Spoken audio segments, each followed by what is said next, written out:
Guys मैं निकल गई हूँ रूम से और मैंने घर पे बोल दिया कि मैं नहीं आ रही हूँ।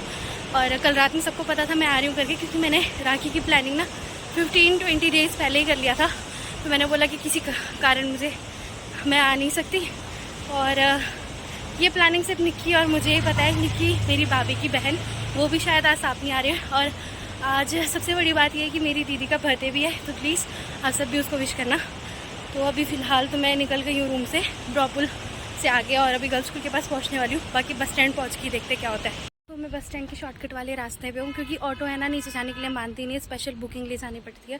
तो मैंने सोचा खामखा पैसे क्यों वेस्ट करने हैं, तो मैं यहाँ ऊपर आ गई। और यहाँ से नज़दीक है ना, तो मैंने केक का ऑर्डर भी दे दिया। ऐसे दीदी के लिए वैसे सेलिब्रेट कर ही रहे आज बर्थडे पार्टी, पर ये मेरी तरफ से गिफ्ट होगा केक। कि मतलब हर साल ये मेरे बर्थडे पे बहुत प्यारे प्यारे गिफ्ट्स देती है, और मैं इसके बर्थडे पे होती ही नहीं हूँ ना। तो इस बार मैंने क्यों ना सोचा कि यार इस बार दीदी के लिए भी कुछ सरप्राइज़ प्लान किया जाए। वैसे केक का ऑर्डर दे दिया है, टापरी से मैं केक को रिसीव कर लूँगी और देखते गिफ्ट कुछ ले लेती हूँ दीदी के लिए।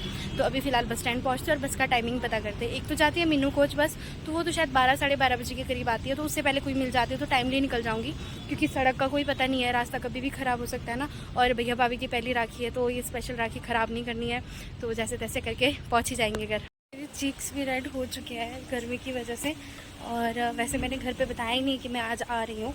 और पिछले कल तो मैंने बोला था कि मैं आऊँगी, पक्का आऊँगी, पर मैंने मतलब सुबह प्लान चेंज कर दिया। मैंने बोला दीदी को, दीदी यार ऐसी प्रॉब्लम हो गई है तो मैं नहीं आ पाऊँगी।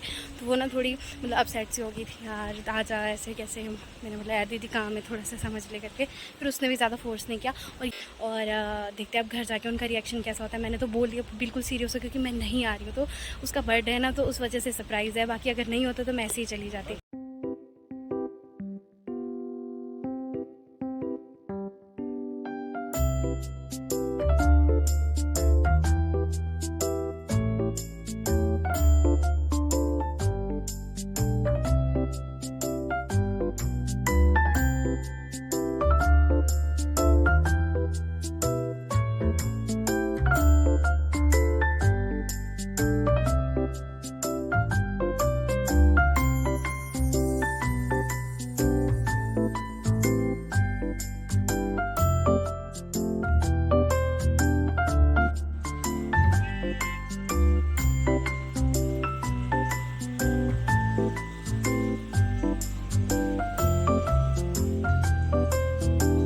जिस चीज़ का डर था ना, वही हुआ। अभी फंसे हम यहाँ ब्लॉक में, क्योंकि आगे का तो अभी पता नहीं है। तो आगे का पता ही नहीं है कि किस तरह से रोड है। तो जाम लगे दोनों साइड से। अभी अब आगे वाली साइड से तो कुछ व्हीकल्स आई है और चली गई। यहाँ से तो एक भी व्हीकल्स नहीं छोड़ी है। कहीं ऐसा ना हो कि रात भर मैं यहीं रह जाऊँ। अभी दिन के 1 बज रहे हैं। देखते हैं, अगर कहीं ज़्यादा लेट हो गया तो पैदल ही चल पड़ेंगे, अगर कोई हो गया पार्टनर साथ में तो। नहीं तो फिर देखते हैं, वेट करते हैं। ये जो आप लोग आगे देख रहे हो ना, इससे भी बहुत आगे से जाम स्टार्ट थी। और जहाँ मैं हूँ वहाँ पर ये ख़त्म नहीं हुआ, इसके पीछे भी बहुत ही लंबा ये जाम चला। 3 से ऊपर का टाइम हो गया। मैं 1 बजे से लेकर अभी तक जाम में फंस गई हूँ। और ऐसे बुरा हाल हो गया ना, सरप्राइज़ के चक्कर में मेरा ही सरप्राइज़ हो गया है। अब पता नहीं यार कब पहुँचूँगी, कब क्या सारी सरप्राइज़ भी स्पॉइल हो जाएगी। वहाँ से केक भी लेना है, और फिर देखते आधे घंटे बाद मूव होगी बोल रहे हैं। मीन्स की चलेगी, पर अभी तक चली भी नहीं है।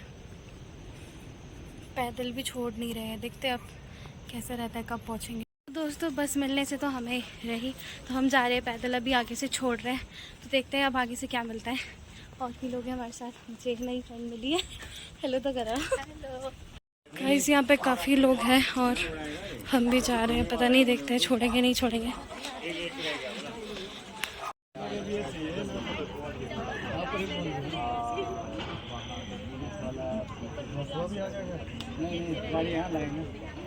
चलो फिर अपना के काम डर के आधा रास्ता हमने कर लिया। हमारा शरीर पूरी काँप रही है, और पीछे और लोग आ रहे हैं ब्लॉक से।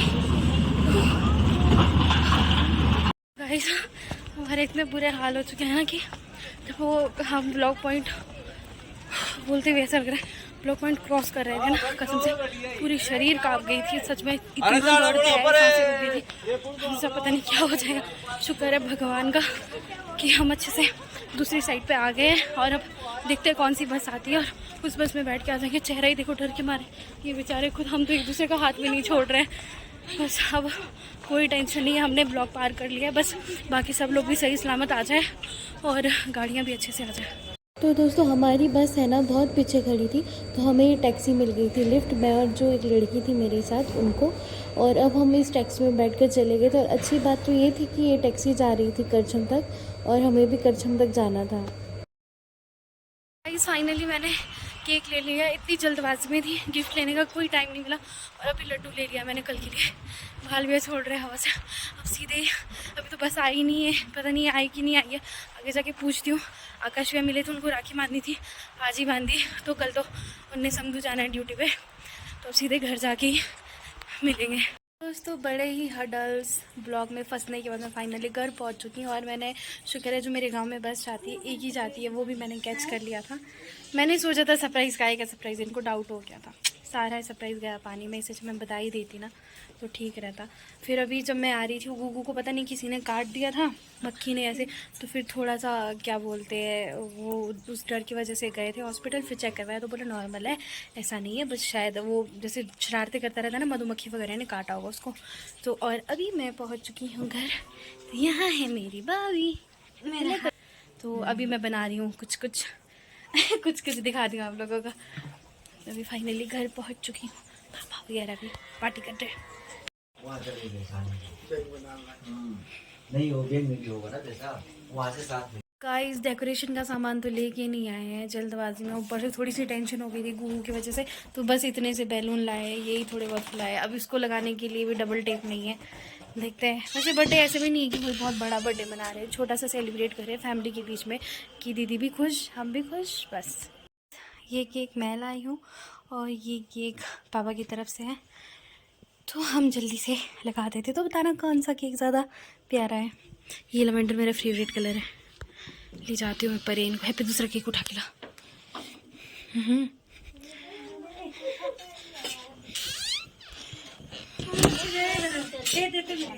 मेरा हाथ मम्मी सॉरी फ्री नहीं है।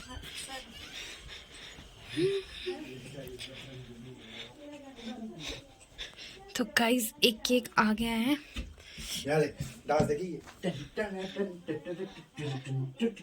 टंटर के चक्कर में फेंक देगा नीचे। देख एक साइड से टेढ़ा हो गया केक के अंदर। देख तो कभी कोई सही काम करता है। तो गाइस हमारे गेस्ट पहुंच चुके हैं घर में, और गेस्ट है भाभी के मायके वाले। आज दीदी का बर्थडे था तो इनको भी इनवाइट किया था।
दुख हो रहा है कि जो हमारी राखी है ना वो आज बिल्कुल भी सक्सेसफुल नहीं होगी, क्योंकि हम भाई को राखी नहीं बांध पाएंगे।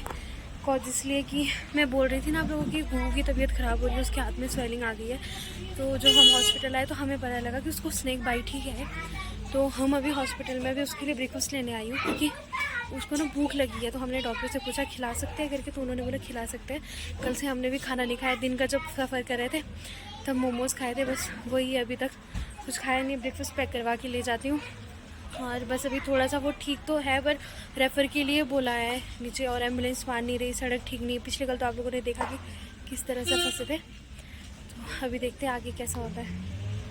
कल जब मैं रात में पहुंची थी ना, तो जब गुगू को हॉस्पिटल के लिए ले जा रहे थे, तो उस वक्त जो मेडिकल स्टोर का फार्मासिस्ट था उसने बोला था कि स्नेक बाइट नहीं लग रहा है, ठीक है।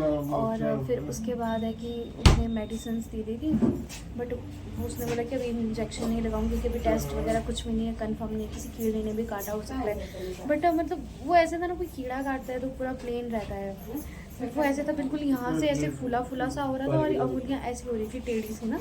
फिर थोड़ा सा हमें ये भी डाउट था कहीं स्नेक बाइट ना हो। फिर हम रात के 11:30 बजे हॉस्पिटल आए, रात के मतलब एमरजेंसी में लेके आए और उसको एडमिट कर दिया, और फिर उसके टेस्ट वगैरह हुए। तो मैंने डॉक्टर को बताया ऐसे ऐसे सिम्टम्स है, हमें तो नहीं पता, ठीक है। तो वो बोलने लगे ठीक है एक बार टेस्ट करवा देते हैं, जैसे सिम्टम्स दिख रहे हैं वैसे तो स्नेक बाइट लग रहा है। तो काफ़ी ज़्यादा डर भी गए थे, टेंशन भी थी। एक तो छोटा सा बच्चा है, अभी से 3 साल का है, तो बहुत ज़्यादा टेंशन में थे सब। घर पे भी कोई सोए नहीं, कल दीदी का बर्थडे भी था, गेस्ट भी आए थे, फिर उन सबको छोड़ के पापा को भी मतलब आना पड़ा हमें छोड़ने के लिए। फिर रात में जैसे टेस्ट वगैरह हुए तो वो मतलब स्नेक बाइट ही निकला, और मतलब पूरी तरह से कंफर्म हो गया कि वो स्नेक बाइट है। फिर उसको मतलब एडमिट कर दिया गोगो को हॉस्पिटल में। एडमिट करने के बाद फिर वहाँ पे इतनी अच्छी फैसिलिटी है नहीं रिकांगपिओ में, तो रामपुर के लिए रेफ़र कर दिया। बट ये कि एम्बुलेंस वाले मान नहीं रहे हैं, कॉज ऑफ कि रास्ते ख़राब है ना, तो उस करके। और दुख इस बात का कि इस बार राखी मना नहीं पाएंगे भाई और भाभी के साथ। सोचा था पहली राखी अच्छे से होगी, तो चलो राखी तो नेक्स्ट ईयर भी आएगी, बच्चा ठीक होना चाहिए। बाकी ये इन्फॉर्मेशन मुझे देना था आप लोगों को। तो सोचा तो ऐसे था कि अच्छे से व्लॉगिंग वगैरह करेंगे राखी के लिए भी, बट कर नहीं पाए, थोड़ा सा बुरा लग रहा है उसके लिए। बस उसकी भी हेल्थ ठीक हो जाए गुगू की, मैं दिखाऊंगी आप लोगों को। अभी मैं मतलब उसको भूख लगी है ना बहुत ज़्यादा, कल से हमने कुछ भी नहीं खाया किसी ने भी, मैंने तो दिन से ही नहीं खाया। और गुगू तो वो खाते ही बहुत कम है, तो अभी वो खाना मांग रहा है, खाना चाहिए करके। तो मैंने मतलब नर्स से कंफर्म किया कि क्या दे सकते हो, उन्होंने बोला हाँ दे सकते हैं। तो मैं परांठे पैक करवाने के लिए आई हूँ, ले जाती हूँ और उसको खिलाती हूँ। थोड़े से फ्रूट्स मिलते हैं तो वो भी ले जाऊँगी, तो शॉप अभी खुली नहीं है, तो देखते जो मिलता है। बाकी आगे का क्या रहता है आप लोगों के साथ में ज़रूर शेयर करूँगी। अंदर सिर्फ एक को ही अलाउड किया है कि मतलब दोनों में से कोई एक रह सकता है। तो अब इसी बातें दीदी रहेंगे अंदर, क्योंकि गुगू है ना, तो वो वैसे तो मेरे पास भी रह लेता है, पर दीदी रहेंगे तो फिर थोड़ा सही रहेगा ना। तो अभी शायद सफाई करने वाले आने वाले। आपको पता है रात भर हम सोए ही नहीं है। दीदी तो चलो थोड़ा सो भी गई थी, मुझे ऐसी टेंशन हो रही थी बीच बीच में, जैसे सोया था ना वो, तो उसको उठा रही थी गुगू ठीक है करके ना, तो एक सांत्वना मिल जाता है। फिर यार फिर पानी वगैरह भी पिया उसने। फिर अभी ऐसे बातचीत तो वो अच्छे से कर रहा है, हंस खेल रहा है, मस्ती कर रहा है। पराठे लाई थी 3 बाइट से ज़्यादा उसने खाए नहीं, पराठे जूस लेके आई हूँ, वो पी रहा है जूस। फिर अभी रेफ़र के लिए बोला है, यार देखते हैं क्या सीन रहता है। एम्बुलेंस वाले मान ही नहीं रहे हैं, कुछ समझ में नहीं आ रहा है क्या करें। स्वेलिंग हट नहीं रही है, बिल्कुल ऐसी नीली सी हो गई है, कुछ भी समझ में नहीं आ रहा है कैसे हो गया। देखो जिस कपड़े में कल आए थे उसी हालत में आज यहाँ पे। सोचा था रक्षाबंधन इतने अच्छे से मनाएंगे, इतना कुछ, खैर छोड़ो यार, फॉरगेट इट। जो होगा अच्छे, जो होता है अच्छे के लिए होता है। दोस्तों ये कर दिया था गुगू को रेफ़र, और हम थे एम्बुलेंस में, और सड़कें खुल गई थी। जैसे ही सड़कें खुली तो डॉक्टर ने हमें इन्फॉर्मेशन दिया कि सड़कें खुल गई, आप एम्बुलेंस को कॉल करो।